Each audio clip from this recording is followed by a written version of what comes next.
అస్సలాము అలైకుం రెహమతుల్లాహి బర్కాతు. అందరికీ నమస్కారం.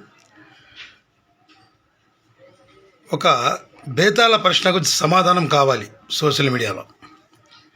అదేంటంటే, గుంటూరు జిల్లా మంగళగిరి నియోజకవర్గం చిన్నకాకాని గ్రామ పొలం అంజుమన్ ఇస్లామియా సంబంధించిన ఏదైతే వక్ఫ్ బోర్డు స్థలాన్ని విషయంపై ప్రభుత్వం ఐటీ కంపెనీకి లీజుకు ఇస్తుంది అని నోటిఫికేషన్ ఇచ్చిన తర్వాత రాష్ట్ర వ్యాప్తంగా ఉన్న ప్రజలు, ప్రజా సంఘాలు స్పందిస్తున్నాయి. స్థానికంగా ఉన్న సిపిఐ వారు, ఇతర పార్టీ వారు స్పందిస్తున్నారు. మరి కాంగ్రెస్ పార్టీ వారు గుంటూరు మాజీ MLA Mastan Vali, working president, Congress రాష్ట్ర వర్కింగ్ ప్రెసిడెంట్, అలాగే షర్మిల గారు ఎందుకు స్పందించడం లేదో అర్థం కావడం లేదు.